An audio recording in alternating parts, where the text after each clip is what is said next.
What's up guys, it's Sergey from Freediving, and today we're going to talk about breathing for freediving. This video is going to be more like a general information, why we are breathing and how we are breathing, and on one of my next video I'm going to explain more specifically how we breathe for freediving. So today more general information. Before guys we start, if you're new to my channel, please consider the idea to subscribe to it. On my channel weekly I posted new videos about some freediving information, freediving training tips, etc, etc. So if you are a freediver or if you're interested in freediving, please consider to subscribe to it. If you already done it, thank you very much. Don't forget to click the bell button, then you're not going to miss my next video, you're going to receive some kind of notification. Okay guys, let's talk about breathing. So normally I start my freediving course, especially first level, by asking my students, if let's say you're holding your breath, let's say for 30 or 40 seconds, and then you start feeling uncomfortable, you want to start breathing again, why do you think this happens? And if it is a first level course, then typically, typical answer, like maybe 70–80%, because we need oxygen, because we need to bring more oxygen in our body. And it's not true. Our breathing rate, our respiration rate, mainly depends on the CO2 level compared to the O2 level. So obviously, as any living being on the planet Earth, we need oxygen for survival. However, like I said, our respiration mainly depends on the level of carbon dioxide. So there is some carbon dioxide level in the atmosphere around us, obviously, but when we exhale much more carbon dioxide. So why it happens? Why we produce carbon dioxide? When you produce any energy, when you're talking, when you do some kind of movement, actually always, while we're still living, we're going to produce some energy. And when you produce any type of energy, then as a byproduct, you're going to produce carbon dioxide. So you produce carbon dioxide as a byproduct of producing any energy. So why this is important? Why this is important for freediving to know?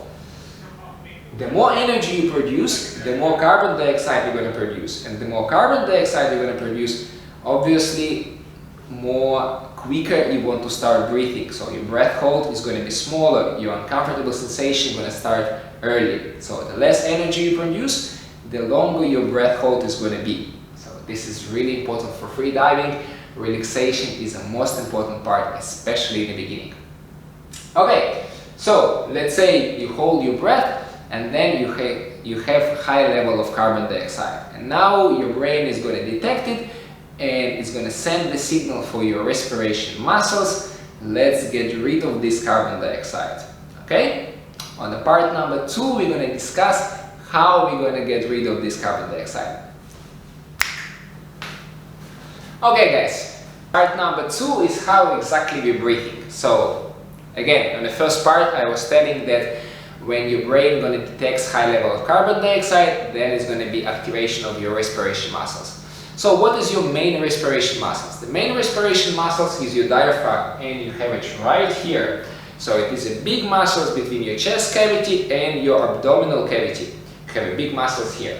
So when you want to make a breath in, your brain sends the signal to your diaphragm contracts and going down, expanding the chest volume, and this is how you suck the air in.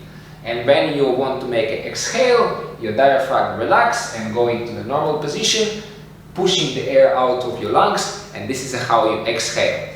You also have intercostal muscles. This is the muscles between your ribs. They're going to help you to inhale or exhale deeply. Okay, so you are also using it in your breathing process. So why this information is important for freediving? Well, next time when you have contractions, and if you're a freediver already, you know what is a contractions. It is a movement of your diaphragm. Now you know why you have it. Because when you're holding your breath and your high level of carbon dioxide send the signal for your brain, let's inhale or exhale.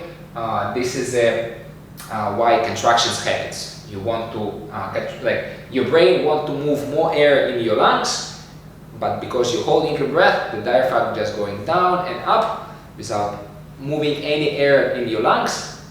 And the longer you breath hold, the more severe contractions is going to be.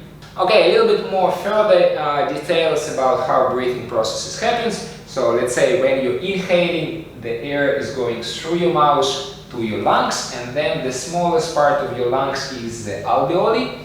The alveoli is a tiny compartment of the air, and they are surrounded by a lot of blood vessels, and this is where the gaseous change happens. This is where the oxygen moving from the alveoli to the blood vessels, and carbon dioxide from the blood vessels to the alveoli. And then let's say if you're talking about carbon dioxide, the carbon dioxide move inside your alveoli, and then when you're exhaling this carbon dioxide into the atmosphere.